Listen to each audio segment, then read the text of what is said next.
সম্মানিত মুসলিম, আসসালামু আলাইকুম। আমাদের আজকের ভিডিওটি হচ্ছে অনেক মুসলিম বা কাফেররা অনেক কিছু জিজ্ঞেস করে, সেই জিনিসটা কি।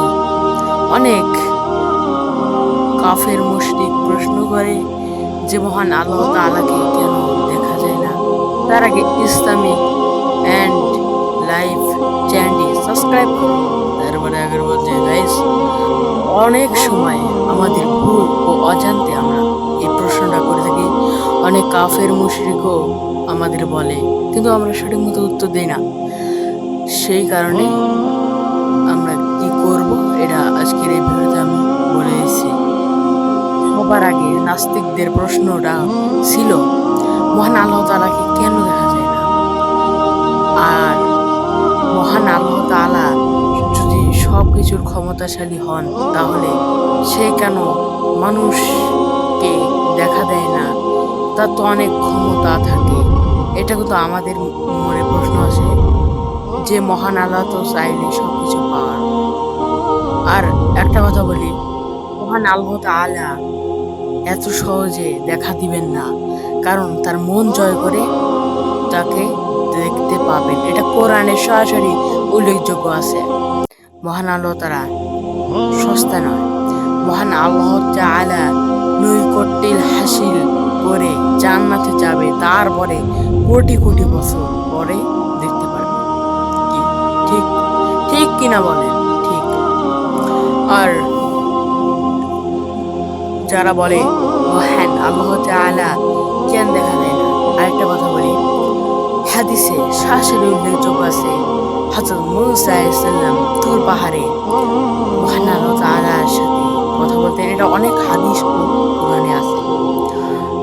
তো একটা ঘটনা বলি, হযরত মূসা আলাইহিস সালাম একদিন মহান আল্লাহ তাআলাকে বলেন, হে আল্লাহ, আমি অনেক দিন ধরে তোমার সাথে কথা বলছি, কিন্তু তুমি আমাকে দেখা দিচ্ছ না কেন? তারপরে মহান আল্লাহ তাআলা বললেন, হে মূসা, তুমি কি আমাকে দেখতে চাও? তারপরে মূসা আলাইহিস সালাম বললেন, হ্যাঁ মহান আল্লাহ তাআলা, হে আমার রব, আমি তোমাকে দেখতে চাই। তারপরে মহান আল্লাহ তাআলা বলল, ঠিক আছে, আমি দেখা দিচ্ছি, তুমি একটু পরে দেখতে পারবে। তারপর একটু পরে মহান আল্লাহ তাআলার সৌন্দর্য দেখালেন। কিন্তু হলো কি, যখনই মহান আল্লাহ তাআলা দেখা দিলেন, তখন সামান্য পরিমাণ মূসা আলাইহিস সালাম তার সৌন্দর্য দেখতে পেরেছে। এর বিনিময়ে কি হলো? এর বিনিময় হলো তুর পাহাড় ভেঙে চুরে তুর পার হয়ে গেছে। তারপর মূসা আলাইহিস সালাম একদম বেহুশ হয়ে পড়ে গেছিল। তো এই থেকে বোঝা যায় মহান আল্লাহ তাআলা আমাদের ভালোর জন্যই আমাদের দেখা দেয় না। যদি দেখতে চান তবে তার কথা মোতাবেক চলতে হবে, সবকিছু মানতে হবে, কোরআন হাদিসকে বিশ্বাস করতে হবে। তারপর মহান আল্লাহ তাআলা যদি চান তবে জান্নাতে গিয়ে অনেক কোটি মিলিয়ন বছর পর মহান আল্লাহ তাআলাকে দেখতে পারবেন। এটা মহান আল্লাহ সরাসরি উল্লেখযোগ্য রয়েছে। তো গাইস, এই ভিডিও থেকে আমরা শিখলাম মহান আল্লাহ তাআলা এত সহজ নয়। মহান আল্লাহ তাআলাকে দেখতে গেলে তাকে খুশি করতে হবে।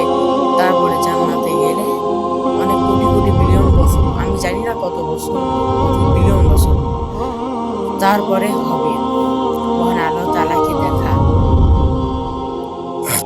জান্নাতের সবচেয়ে বড় নিয়ামত হচ্ছে মহান আল্লাহ তাআলাকে দেখা। এর বাইরে কোনো কিছুই না। আর মহান আল্লাহ তাআলা একটা কথা হুঁশিয়ারি দিয়ে বলেছেন, তোমরা শিরক করো না। শিরক মানে এই নয় যে মূর্তি পূজা, আবার মূর্তি পূজাকেও বলা হয় শিরক, কিন্তু আরো একটা ভিন্ন রকম আছে। শিরক দুই প্রকার।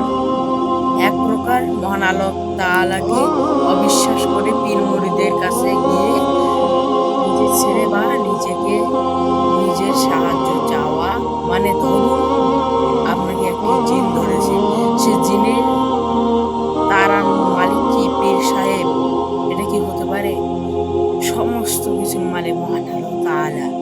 যাকে না বিশ্বাস করে পীর মুরিদের কাছে গিয়ে ওটা একটা শিরক, আর মূর্তি পূজা হারাম এটা একটা শিরক।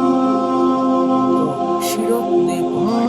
তো গাইস, আসসালামু আলাইকুম রাহমাতুল্লাহ। আর একবার দেখা হচ্ছে পরের ভিডিওতে। আপনারা এখান থেকে সবকিছু জানেন। আশা করি আপনাদের ঈমান বাড়ছে। এই নয় যে আপনাদের ঈমান না বাড়ার জন্য এই ভিডিওটি বানানো হয়েছে। এই ভিডিওটি বানানো হয়েছে আপনাদের ঈমান ও সত্য জানার জন্য।